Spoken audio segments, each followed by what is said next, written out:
Apreciados amigos, qué placer estar con ustedes en este momento para compartir de la palabra del Señor. Quiero desearles en realidad un feliz sábado y esperar a que Dios los pueda bendecir y acompañar en este momento al compartir de la palabra de Dios.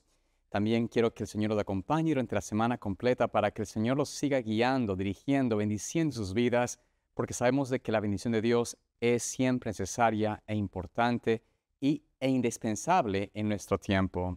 Quiero, antes de comenzar el tema de hoy, pedir la bendición de Dios y les invito a que me acompañen allí donde se encuentran ustedes, hincan sus rostros para orar al Señor.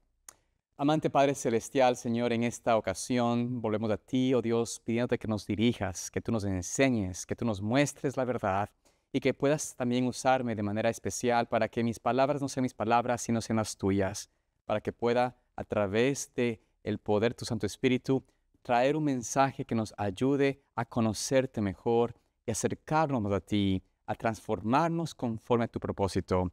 Pido, Señor, todo esto no por mérito nuestro, sino por los méritos de Jesucristo, tu Hijo amado, en el nombre de Jesús. Amén.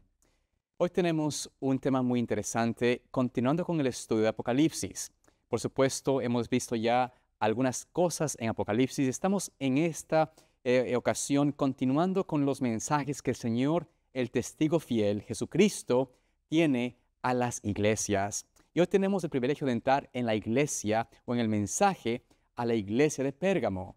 Pérgamo y el testigo fiel es el título del tema. Y vamos a entrar, por supuesto, a leer esto en el libro de Apocalipsis, capítulo 2. Vayamos allí juntos en el capítulo 2 de Apocalipsis, versículos 12 en adelante. Del 12 al 17, podemos allí ver la palabra de Dios que nos da un mensaje que no es un mensaje de mucha alegría. Es un mensaje que realmente tiene uno de los mensajes que tiene el mayor número de preocupaciones por parte de Jesucristo, el testigo fiel, a una iglesia que fue el Pérgamo. Pero veamos qué dice aquí la palabra de Dios. Vamos a dar un bosquejo, un vislumbre de lo que Dios nos dice a través de su palabra sobre el mensaje a Pérgamo. Capítulo 2 de Apocalipsis, versículos 12 al 17. Dice la palabra de Dios: Y escribe al ángel de la iglesia en Pérgamo, el que tiene la espada aguda de 2 filos, dice esto: Yo conozco tus obras y dónde moras, donde está el trono de Satanás. Pero retienes mi nombre y no has negado mi fe, ni aun en los días en que Antipas, mi testigo fiel, fue muerto entre vosotros, donde mora Satanás. Pero tengo unas pocas cosas contra ti, que tienes ahí a los que retienen la doctrina de Balaam, que enseñaba a Balac a poner tropiezo ante los hijos de Israel, a comer de cosas sacrificadas a los ídolos y a cometer fornicación. Y también tienes a los que retienen la doctrina de los Nicolaitas, la que yo aborrezco. Por tanto, arrepiéntete, pues si no, vendré a ti pronto y pelearé contra ellos con la espada de mi boca. El que tiene oído, oiga lo que el Espíritu dice a las iglesias. Al que venciere, daré a comer del maná escondido y le daré una piedrecita blanca y en la piedrecita escrito un nombre nuevo, el cual ninguno conoce sino aquel que lo recibe. Es aquí como vemos una descripción, una declaración, mejor dicho, de Jesucristo a esta iglesia, a este periodo de tiempo de la iglesia cristiana que se dice o es justamente de Pérgamo. Entendemos de que este mensaje fue dado en el marco histórico a la iglesia que comenzó en el año 314 y concluyó o fue hasta el año 538. Fue una iglesia donde empezó a tener una lucha contra el compromiso, contra la apostasía, contra la idolatría que estaba penetrando en la era cristiana. Pero como hemos estudiado hasta aquí, nosotros no vamos a estudiar o no vamos a analizar la parte histórica de la interpretación de este pasaje. Queremos entender lo que este mensaje tiene que ver con nosotros en este tiempo, porque sabemos de que los mensajes de las 7 iglesias, aunque son mensajes que se aplican por supuesto, a las etapas de la era cristiana, de las iglesias en la época cristiana, también tiene que ver o tiene que ser un mensaje repetido, experimentado, entendido por la última iglesia, la séptima iglesia. Es un mensaje que tiene que ser aplicado a nuestro tiempo. Y por ende vamos a verlo a la luz de lo que el Señor quiere que nosotros entendamos en cuanto a este mensaje, porque este mensaje es palabra de Dios. Quiero que notemos primeramente, ¿no es cierto?, lo que nos dice allí el Señor Jesús acerca de sí mismo. Él comienza este mensaje declarando que Él es esta espada aguda de dos filos. Y como espada aguda, el mensaje que va a dar es un mensaje que va directo a las situaciones o problemas que acosan al pueblo de Dios. Y esto, vuelvo a decir, se aplica a nuestro tiempo actual. Las cosas que están pasando en el tiempo de hoy dentro del pueblo de Dios están aquí también descritas por el testigo fiel y nos declara para que también podamos nosotros poner atención y no participar de lo que el Señor menciona como algo abominable, algo que Él desprecia, como una práctica, una costumbre, como una doctrina del enemigo. Notemos allí para comprender que el mensaje comienza, ya el mensaje es en sí sobre lo que está haciendo esta iglesia, su situación, es en el versículo 13. Allí nos dice la palabra de Dios lo siguiente: yo conozco tus obras y dónde moras, donde está el trono de Satanás, pero retienes mi nombre y no has negado mi fe, ni aun en los días en que Antipas, mi testigo fiel, fue muerto entre vosotros, donde mora Satanás. Versículo 13. Es así como vemos aquí, Cristo empieza a decirnos que Él conoce su iglesia, Él conoce a su pueblo, conoce a aquellos que profesan ser del pueblo de Dios. Él conoce quienes están viviendo en un tiempo muy difícil, en un tiempo donde aparentemente Satanás está reinando, donde está el trono del enemigo tomando auge, tomando ese puesto de su pasión en el mundo, y en realidad, a través de su falso sistema de adoración, Satanás está logrando los objetivos que siempre ha querido, que es oponerse a Dios y perturbar o hacer que el pueblo de Dios entre en apostasía, uniéndose al mundo y permitiendo que su influencia, su doctrina, su enseñanza penetre o entre al pueblo de Dios. Y por eso Cristo nos dice que Él conoce lo que el mundo está pasando, qué está sucediendo en este mundo, en esta tierra, en este planeta, y cómo está viendo, cómo se está trabajando en una manera no antes vista en muchos frentes para traer un nuevo orden mundial, un sistema donde el mundo se una bajo una premisa de buscar una mejor experiencia para el ser humano, pero en realidad están haciendo lo posible, sin darse cuenta, están haciendo lo posible de poner a Satanás en su trono. Y por eso el Señor nos dice que Él conoce en dónde estamos viviendo, en qué tiempo estamos viviendo, qué tipo de experiencia estamos pasando, y que Él sabe quiénes son los que retienen el nombre de Cristo, los que retienen el carácter de Cristo, porque nombre es, por supuesto, un sinónimo de carácter. Él dice, yo conozco quienes tienen mi nombre y quienes, a pesar de que están mirando que hay testigos fieles como Antipas, que es un simbolismo allí de alguien que está contrario al sistema global, al sistema mundial, al sistema de Satanás, a pesar de que haya oposición hacia estos individuos, a los testigos fieles del Señor, los que conocen al Señor, los que están delante de Dios, no se desaniman, no rinden su nombre en pleitesía al mundo, sino que se mantienen por el poder de Cristo en sus vidas, retienen el nombre de Cristo y se dan cuenta del engaño y saben claramente quién es Satanás o quién está siendo usado por el enemigo como su agencia, como su agente en este mundo. Y por eso nota aquí que Cristo dice, yo conozco tus obras y he visto que no has negado mi fe. no has negado mi doctrina, no has negado mi enseñanza, no has negado quién es realmente el que tiene la autoridad en este mundo. Sin embargo, noten lo que Cristo tiene que decirnos al respecto, porque de alguna manera u otra, el Señor nos dice de que este movimiento, este levantamiento del mundo, que en realidad es otra de las formas como el Señor nos describe en Apocalipsis 17, 18 acerca de la ramera y Babilonia, el poder que se levanta en esa tierra y que se levantó y se volverá a levantar, y estamos viendo su surgimiento en ese tiempo, que será el movimiento del poder de este sistema de doctrina aparentemente cristiana, pero que en realidad es una doctrina falsa, doctrina de demonios, una doctrina que va contraria a la palabra de Dios. Este sistema se está levantando y él dice allí, yo conozco que estás enfrentando, estás mirando esto, pero tengo que también decirte algo.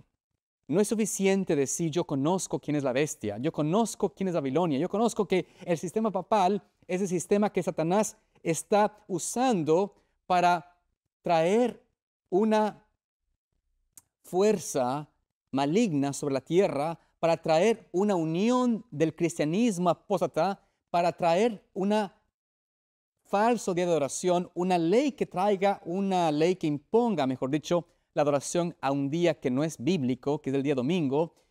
Y dice Cristo, no es suficiente que tú simplemente conozcas esto o lo declares. Está bien que lo declares, está bien que sepas de que esa es la agencia de Satanás, ese es el sistema que el enemigo ha usado para destruir a la verdadera iglesia de Cristo, pero eso no es suficiente.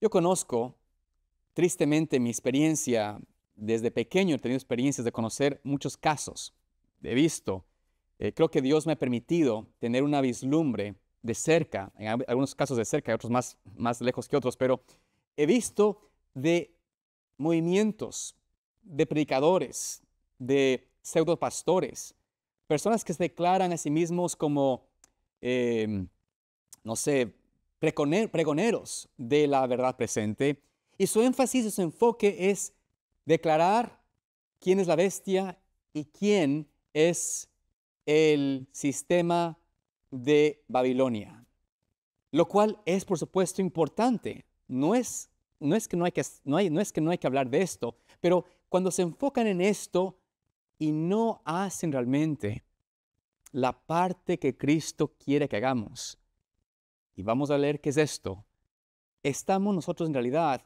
cayendo en un engaño. Y por eso muchas personas, tristemente, que tuvieron un caminar con el Señor, que defendían la verdad presente, que defendían el conocimiento de la verdad y que predicaban contra el sistema papal, muchos de ellos no caminan con nosotros. Están siguiendo otro rumbo. Algunos de ellos completamente apartados de la palabra de Dios, completamente en tinieblas. Otros siguiendo engaños de hombres, siguiendo movimientos contrarios a la iglesia de Dios, que se levantan para promover desunión y deslealtad a lo que el Señor ha dejado escrito como su iglesia, como el sistema que Dios establece como la iglesia final. Y por ende, tenemos un sinnúmero de problemas de pensamientos, de ideología en muchos de nuestros miembros de iglesia, porque escuchamos mensajes que solamente nos fomentan a declarar o a saber sobre el asiento de Satanás o el trono de Satanás, pero no nos enfocamos al mensaje que el Señor tiene primero o tiene como importante para nosotros en ese tiempo. Este mensaje es el que viene a continuación en el versículo 14. El mensaje que Cristo dice, tengo unas pocas cosas contra ti. Noten aquí lo que dice la palabra de Dios. Apocalipsis 2:14.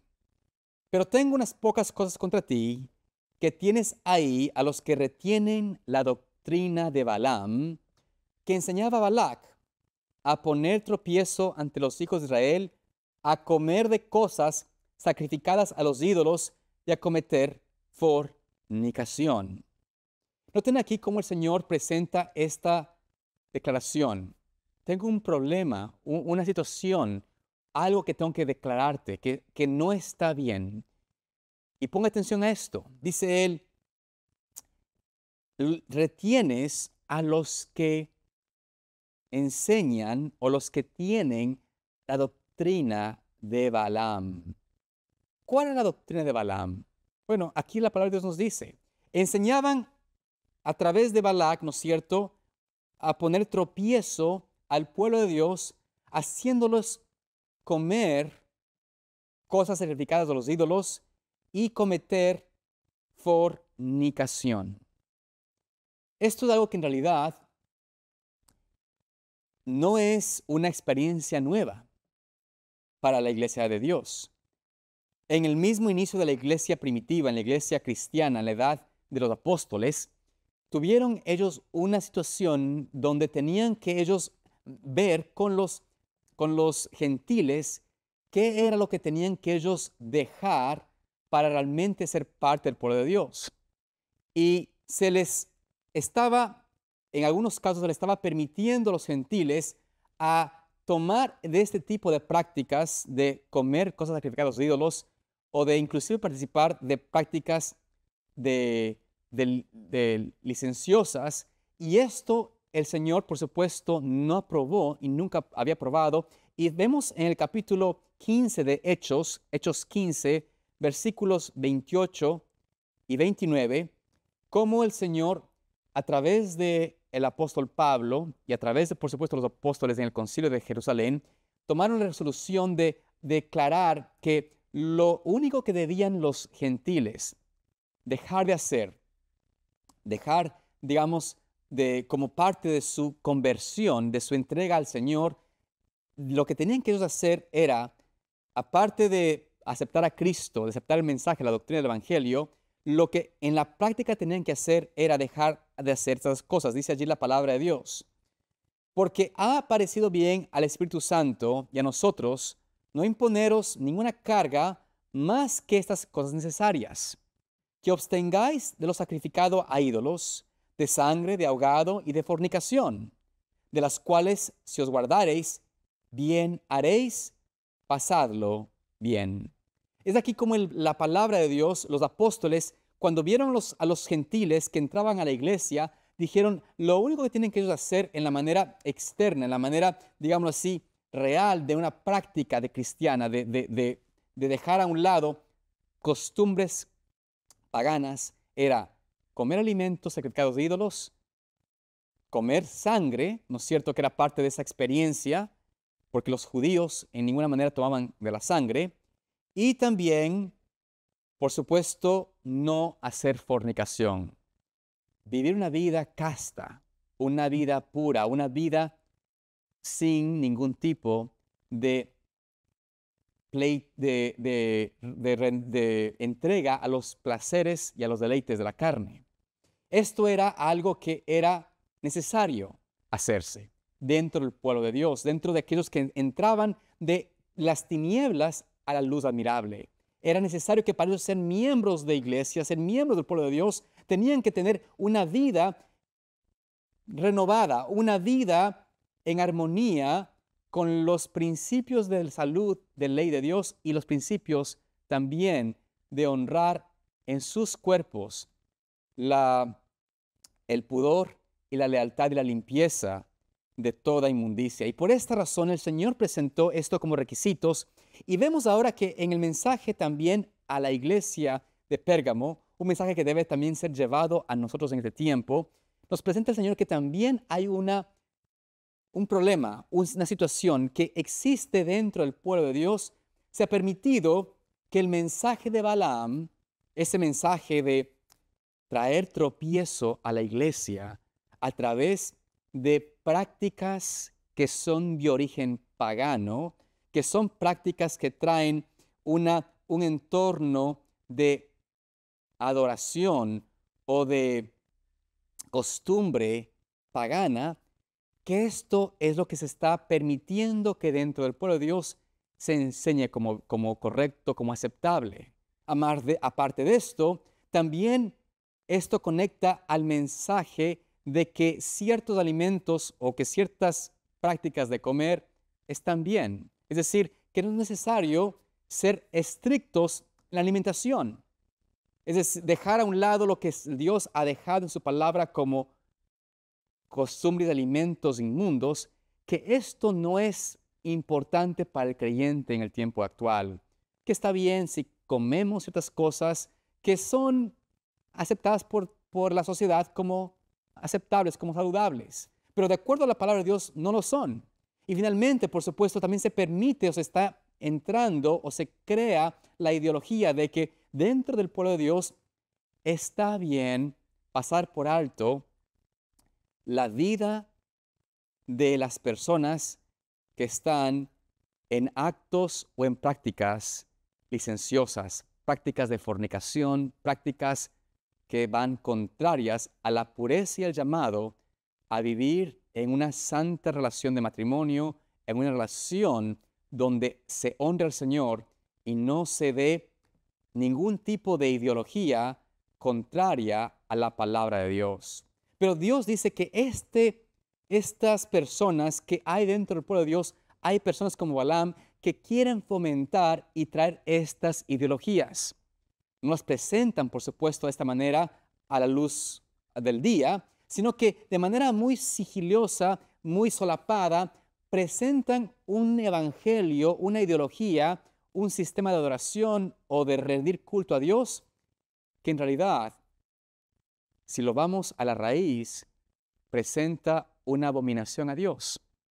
Aparte de esto, la otra cosa que el Señor dice que tiene en contra de esta iglesia o este mensaje de que debe ser corregido es del versículo 15 que dice: así también tú tienes a los que retienen la doctrina de los nicolaítas, la cual yo aborrezco. Esta es la otra parte del mensaje de Pérgamo, que en realidad es un mensaje muy directo para el pueblo de Dios. Si bien es cierto, este mensaje tiene que ser dado, tenemos que ponerlo en la perspectiva personal, más que la perspectiva corporacional, porque de alguna forma u otra, la obra de Dios, el mensaje de Dios tiene que ser aplicado primero en nuestra vida individual. Quisiera que vayamos brevemente a entender un poco del asunto de por qué es tan peligroso la historia o el asunto de Balaam. Vamos a ir a la historia. Vamos a ir y escuchar lo que el Señor nos dice pasó con el pueblo de Israel cuando hubo esta unión, esta ilustración, este problema, esta historia de Balaam con Balac y los hijos de Israel. ¿Qué pasó en ese entonces? ¿Cuál era el problema? Primeramente, vayamos al libro de Números, capítulo 25. Números 25, versículos 1 en adelante. Esta es la historia, una historia triste, que sucede al pueblo de Israel cuando está cercano, está llegando al final de los 40 años de estar en el desierto. Es decir, habían pasado 40 años en el desierto dando vueltas, por decirlo así, por su terquedad, por haber estado participantes de esa rebelión contra Dios, de haber escuchado la voz de los falsos profetas y haber ido en contra del plan del Señor de su siervo Moisés. Y por ende, tuvieron que pasar 40 años en el desierto, pero después de 40 años en el desierto, están cercanos, llegando ya al fin de esos 40 años y están por entrar en la tierra de Canaán. La tierra de Canaán ya casi se puede ver. Están por llegar, están en su etapa final. Y el enemigo de Dios decide hacer algo. El rey Balac mira a los israelitas y dice: este pueblo viene por aquí, por mi tierra, y debo hacer algo. Debo destruirlos. Tengo que obrar de una manera para destruirlos. Así que busca a un profeta, a uno que conocía de Dios, pero que en realidad su mayor amor no era al Señor, sino a lo temporal, al dinero. Y por ende busca a Balaam. Busca a Balaam. Y Balaam, pues por supuesto la historia sabemos de que él viene, pues, primero se rehúsa a ir a donde Balac, porque en realidad Balac está buscando que él maldiga al pueblo de Israel, que él haga algo contra Dios, contra el pueblo de Dios, y por ende Balac está tratando de que este hombre vaya en contra de su propia sabiduría, de su propio conocimiento. Sin embargo, Balac le ofrece dinero, le ofrece bienes, le ofrece ganancia, y más pudo ese amor a la ganancia, ese amor al dinero, que hizo que este hombre Balaam aceptase ir a ir allá a donde Israel estaba para maldecir a ese pueblo, aunque el Señor le dice que él no debía ir allá y no debía maldecir al pueblo de Israel. Pero el Señor permite, no puede forzar la mente de las personas, porque Balaam insistió al Señor, le dijo, por favor, déjame ir. El Señor le dijo, está bien, ya vas a ir, pero tienes que decir lo que yo te voy a decir. La historia es de que llega y Balac le lleva varias veces a que maldiga al pueblo de Israel, pero el Señor le había puesto que no diga maldición, sino bendición. Así que finalmente, después de que Balac se da cuenta de que este hombre no vino a hacer lo que él pedía, se enoja con él y le dice, bueno, viniste a hacerme daño. Así que Balaam le dice algo. Bueno, hay una manera de tú vencer a este pueblo. Y la manera es, vas a usar la influencia que tienen tus hijas, tus mujeres, y vamos a instarlos a ellos a corromper su culto, corromper su adoración y hacer de ese pueblo, de esa iglesia, de ese movimiento de Dios, vamos a hacerlos apostatar. Por eso en el capítulo de Números 25, noten lo que nos dice la palabra de Dios. Números 25, 1 en adelante. Y habitó Israel en Sittim, y el pueblo comenzó a fornicar con las hijas de Moab, las cuales llamaron al pueblo a los sacrificios, o las cuales invitaban al pueblo a los sacrificios de sus dioses, y el pueblo comió y se inclinó a sus dioses. Vemos aquí que el Señor nos muestra la historia, ¿no es cierto? ¿Qué pasó? Usando las mujeres, las hijas de Moab, usando las damas que eran paganas o eran idólatras, Satanás se metió dentro del pueblo de Dios y corrompió su culto de adoración a Dios. Las mujeres eran de una forma sensual, atrayentes a la vista, a los ojos, ofrecieronles deleites temporales, placer temporal, y su amor por la concupiscencia, por los deseos de la carne, fomentó en los hombres de Israel una entrega aún de su mente en la adoración a sus dioses. Corrompieron su adoración a Dios, mezclándose con culto y adoración a Baal, a sus dioses. Y vemos aquí que entonces el Señor dice que las hijas de Moab comenzaron o hicieron que los hijos de Israel fornicaran y entraran en esta adoración. Entonces, ¿qué pasó con el Dios? ¿Qué pasó con su pueblo? Versículos 3 nos dice lo siguiente, el 3 en adelante.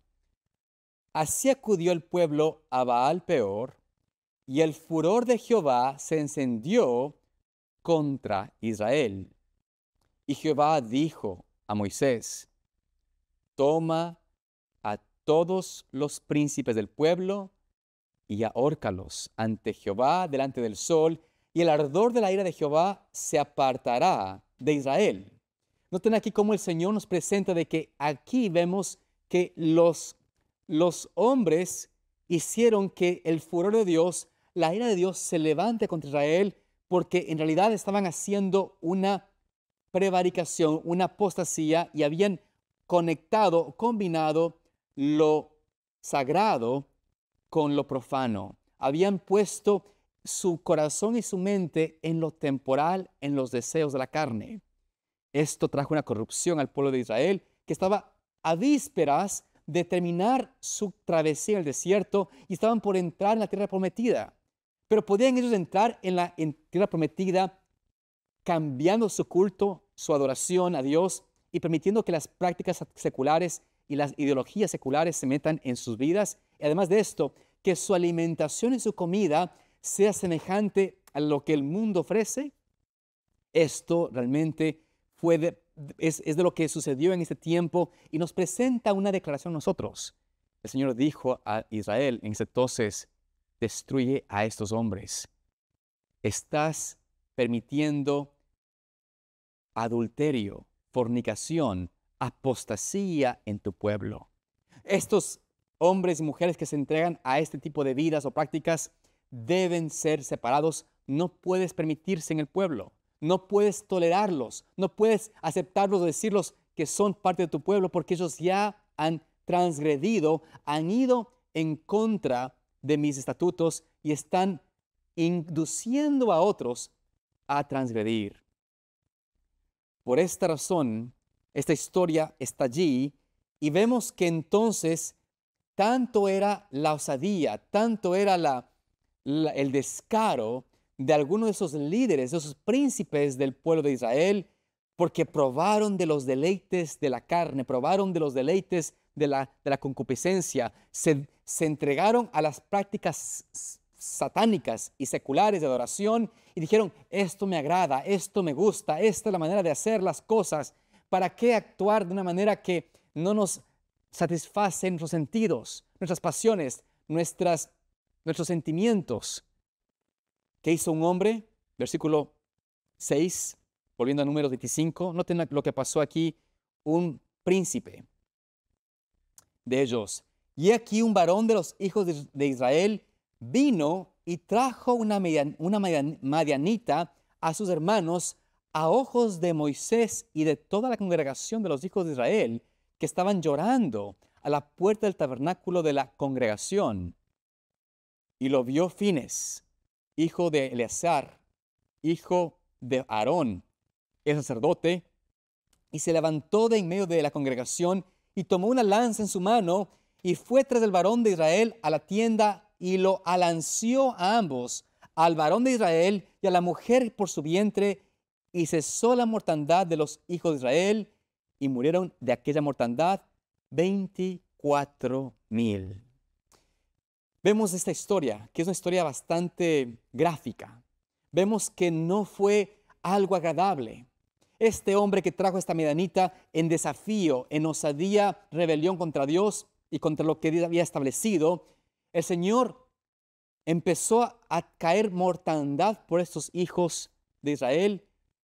Y la manera como cesó esto es cuando un joven, el hijo de Eleazar, el hijo de Aarón, es el nieto de Aarón, decidió en el celo de Dios poner un pare, destruir conforme al mandato de Dios a este hombre, este individuo que había traído a esta mujer y estaba a vistas del pueblo de Dios en plena fornicación, en plena lujuria.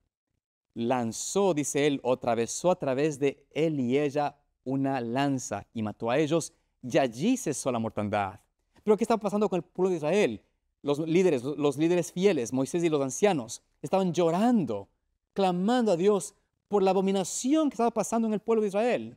Estaban viendo cómo varios de sus líderes y jóvenes y hombres y mujeres se estaban entregando a este espíritu, a esta entrega de sus pasiones, a esta adoración falsa, a estas pasiones bajas, a los deleites del mundo, y los estaban haciendo en la iglesia, en el pueblo de Dios, en el campamento de Dios, e instando o buscando que otros hagan lo mismo. Por eso es que trajo a esa mujer delante de ellos, para que diga: esto es la manera de hacer, esta es la manera de vivir, no como Dios dice en su palabra, no como Dios dijo a Moisés. Así que esta historia, que es gráfica y una historia cruda y difícil digamos, de ver como agradable, nos muestra la realidad de lo que el Señor dice en el mensaje a Pérgamo. También es un mensaje que tiene que ser dado a nosotros hoy, porque es muy probable que dentro del pueblo de Dios estemos quizás permitiendo o viendo que se penetre o que se entre en el pueblo de Dios este tipo de adoración o práctica o de culto que en realidad lleva a los sentidos, a las pasiones, a deleitarse en lo temporal y no a apartarse del mal. Si nuestra adoración, nuestro culto no nos llama a salir de Babilonia, a salir de la práctica satánica, a salir de la experiencia del mundo, y más bien nos atrae y nos lleva más cerca del mundo, estamos en la misma experiencia de Balaam y Balac, buscando traer tropiezo al pueblo de Dios. Este mensaje, amados hermanos, es un mensaje que no es fácil de darse en el tiempo en que vivimos. Para muchos en el pueblo de Dios, tener un culto, una adoración a Dios sin música contemporánea, sin música que llame a los sentidos, sin una práctica que apele a la emoción netamente, no es adorar a Dios. Para muchas personas, temas que tienen que ver con una separación del pecado, un llamado a la santidad, a vivir una vida en sumisión a Cristo, no es un mensaje agradable. Prefieren que se les diga que es mejor vivir una vida en los deleites, en los placeres, buscando lo que el mundo ofrece. Eso sí está bien. Predícame acerca de cómo ser exitoso en el trabajo, cómo tener mucho dinero, cómo alcanzar un estatus social alto, cómo mantenerme más al tope de la línea o de la vanguardia de la tecnología, cómo estar líder entre los hombres de filosofía, entre la gente que conoce de las cosas más profundas de la ciencia. Yo quiero ser un científico, una persona que conoce de cómo poder hablar y enseñar de la ciencia y la filosofía humana. Eso es más importante. Enséñame esto, pero no me enseñes de la palabra de Dios. No me enseñen a mí sobre la verdad presente, sobre la verdad de que el mundo está por destruirse, que Cristo está a las puertas y que estamos en un día de juicio. Eso no me interesa. Prefiero escuchar algo que me halague a mi corazón secular. Háblame de cómo ser exitoso en esta tierra, de cómo tener una mejor porvenir aquí. Este es tristemente el sentimiento y el mensaje que muchos quieren que se hable y se predique en las iglesias, y esto ha hecho que haya un letargo espiritual y que estemos realmente en una experiencia donde buscamos más lo temporal que lo eterno. Aún en la manera de nuestra alimentación, aún en los temas que nos llama el Señor a dejar a un lado la sangre, la carne ofrecida a ídolos, las cosas que son realmente contrarias a la palabra de Dios, en nuestra alimentación inclusive, eso no les gusta, no desean escuchar. Preferimos escuchar temas sobre psicología, que es importante, pero no es algo que me incomode. Me gusta escuchar temas sobre, qué sé yo, filosofía, temas sobre puntos de doctrina, que no hay una armonía en algún punto o aquello, discusiones que son irrelevantes a la luz de la palabra de Dios a la final de cuentas, porque no nos acercan a Cristo, pero eso nos interesa, nos gusta participar de lo que nos entretiene, pero no verdaderamente de la palabra de Dios.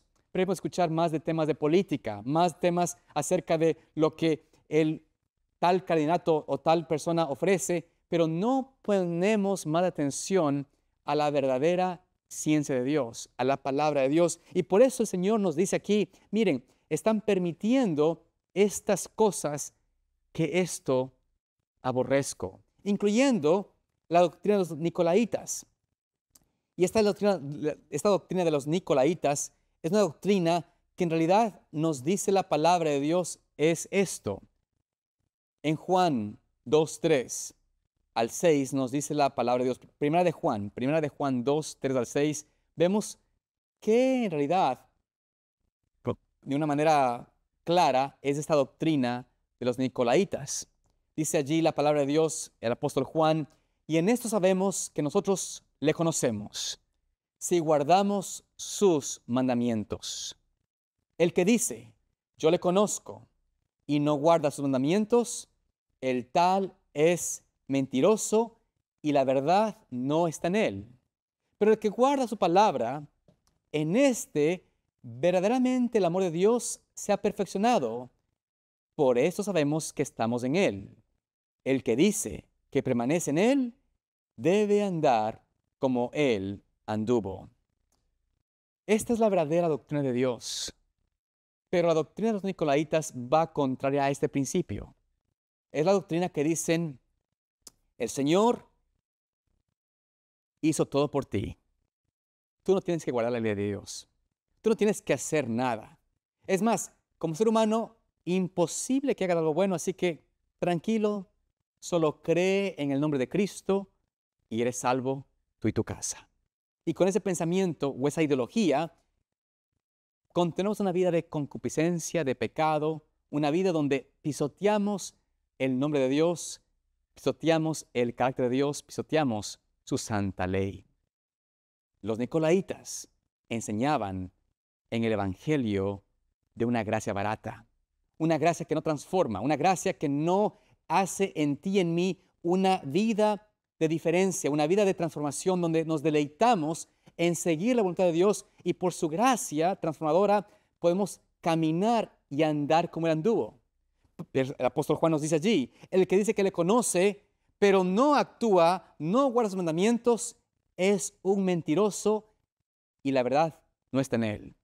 Así que si es que yo digo que amo a Cristo, pero no guardo sus mandamientos, no sigo sus caminos, no ando como él ando, no imito a Cristo, soy un mentiroso, porque Cristo no vive en mí. Cuando Cristo viene en mi vida, cuando lo acepto de verdad, cuando lo acepto por fe y acepto someterme a su voluntad, empieza el cambio en mi corazón, empieza la transformación de mis deseos, de mis gustos. Me deleito en seguir su voluntad. Cuando me dice, deja de comer este alimento, deja de comer la carne que está haciendo una destrucción en tu vida, deja de comer este tipo de alimentos excesivamente dulces que destruyen tu deseo por lo recto, por lo puro, por el estudiar mi palabra. Los alimentos que están embotando tu mente, que no te dejan entender mi palabra, debes dejarlos. Escucho esa voz de Dios, escucho ese mensaje de Dios, lo acepto. Lo digo, Señor, a mí me gusta. Todavía me deleito en el apetito corrompido, pero sé que esto es un apetito que debo cambiar. Dame tu gracia para transformarme y por la fe pido a Dios el poder para vencer. Empiezo a cambiar. Cuando dice, Señor, mira, lo que tú miras en la televisión, lo que estás mirando tú en las novelas, en las películas, que pasas horas en ellas, que te hablan y te muestran el sexualismo, la sensualidad, la lujuria, que te pervierte en tu mente. Tienes que dejar eso a un lado. Yo digo, Señor, es verdad, no lo puedo en mi propia fuerza, pero por tu gracia, porque tú me das la invitación, lo hago. Y entonces voy a la iglesia, voy a hacer que mi iglesia, mi pueblo sea una experiencia donde se declare el amor y la lealtad a Dios y que se rechace lo que asemeja el mundo y lo que pervierte el alma. Por eso el Señor nos invita, nos dice, mira, arrepiéntete. Versículo 16 de Apocalipsis 2. Apocalipsis 2:16, el Señor nos dice, por tanto, arrepiéntete, pues si no, vendré a ti pronto y pelearé contra ellos con la espada de mi boca. ¿Cuáles son estos de ellos? ¿Cuáles son aquellos que el Señor tendrá que pelear con su espada, con su espada de su boca? Son los nicolaitas. Son los como Balaam. Tratan de influenciar a que el pueblo se aparte de la verdad y corrompa su culto de oración y ande conforme a sus concupiscencias. Son los que buscan traer un mensaje contrario a la palabra de Dios, contrario al mensaje de santificación, de justificación que Dios quiere que su pueblo hoy lo haga. Entendiendo que estamos en tiempo solemne, tiempo donde Cristo está intercediendo por ti, por mí, obrando en el tiempo de juicio para salvar a quienes se afianzan en Él, a quienes se entregan a Él, en vez de yo ponerme en sus manos y empiezo a hacer lo que estos nicolaitas, estos de Balaam, estos de Balac hicieron. Si hago esto, Dios tiene una advertencia severa contra mí. Vendré a ti pronto y pelearé contra ellos con la espada de mi boca. La espada de Cristo es una arma de defensa, pero también de ofensiva.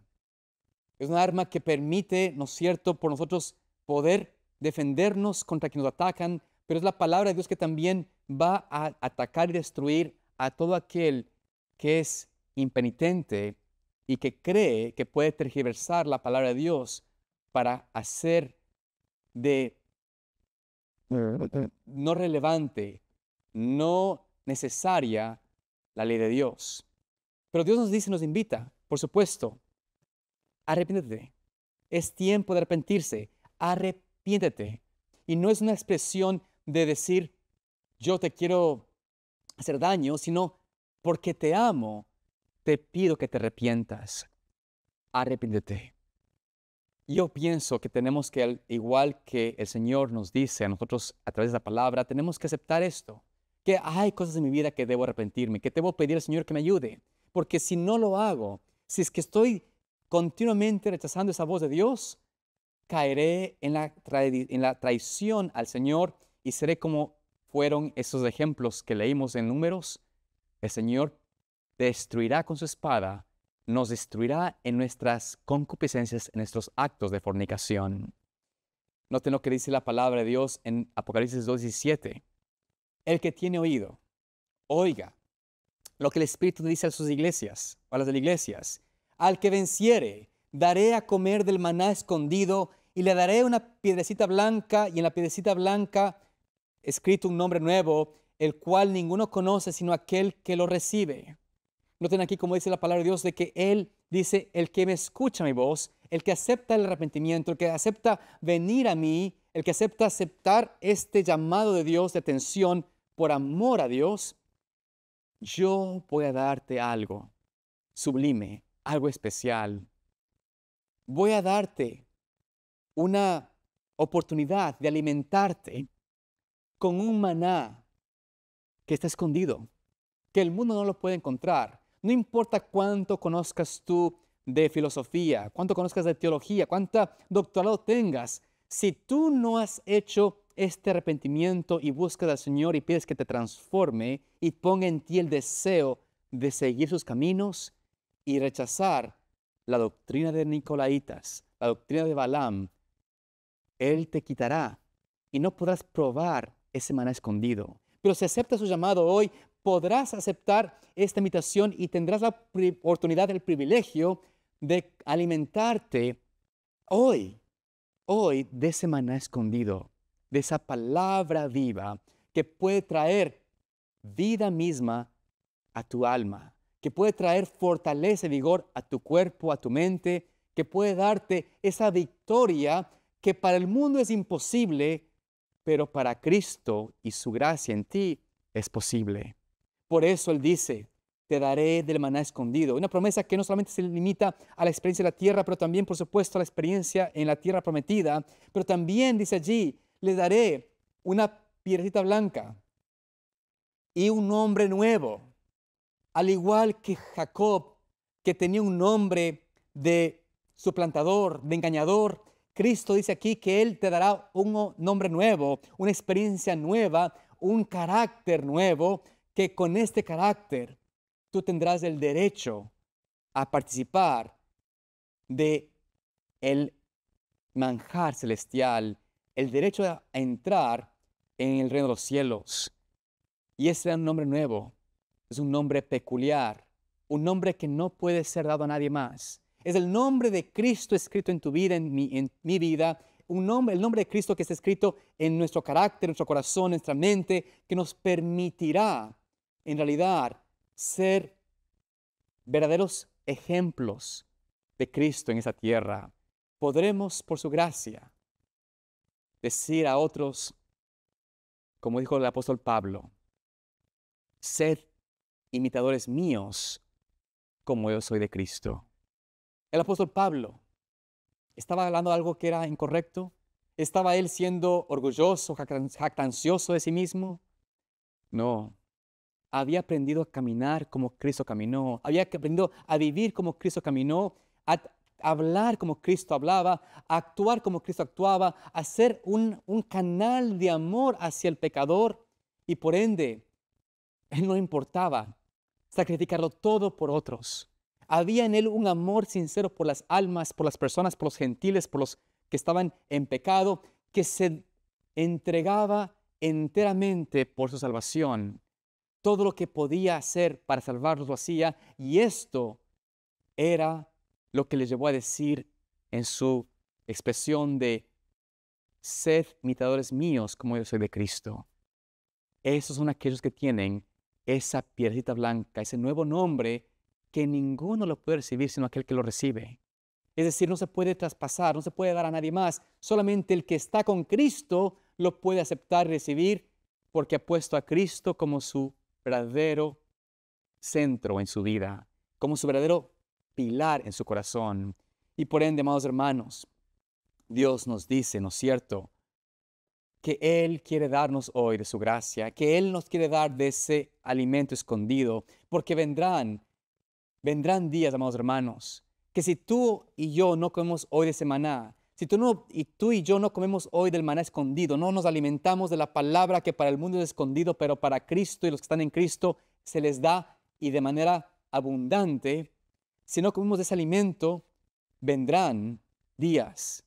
Dice el Señor en Amós 8:11, he aquí vienen días, dice Jehová, el Señor, en los cuales enviaré hambre a la tierra, no hambre de pan ni de sed de agua, sino de oír la palabra de Jehová. Amados hermanos, estamos nosotros ahora siendo invitados por el Señor, por el cielo, a participar del pan escondido, del maná escondido. El maná que descendió del cielo, que es Cristo Jesús, porque Él es el que realmente es el pan de vida, el que nos puede otorgar esa victoria sobre nuestras concupiscencias, nuestros pecados, sobre nuestras inclinaciones naturales. Cristo puede hacernos incorruptibles dentro de nuestra experiencia humana. Él puede darnos, como dice el apóstol Pedro en 1 de Pedro 1:23 y al 25, siendo renacidos, no de simiente corruptible, sino de incorruptible, por la palabra de Dios que vive y permanece para siempre, porque toda carne es como hierba, y toda la gloria del hombre como flor de la hierba. La hierba se seca, la flor se cae, mas la palabra del Señor permanece para siempre, y esta es la palabra que por el Evangelio os ha sido anunciada.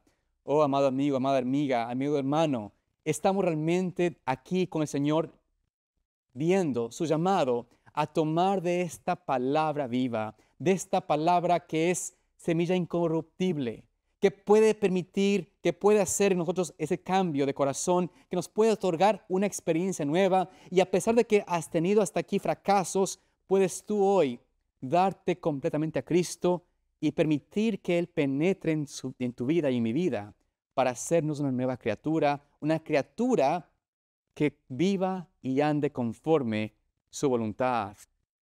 No es obra humana, no es esfuerzo humano lo que hace esto, sino la entrega del corazón a Cristo y la entrega de nuestra voluntad a Él.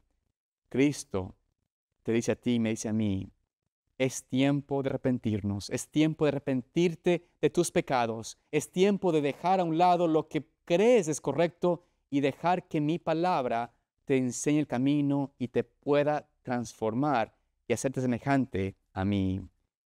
Quiero pedir que Dios te bendiga y te permita en esta ocasión tener más de su gracia.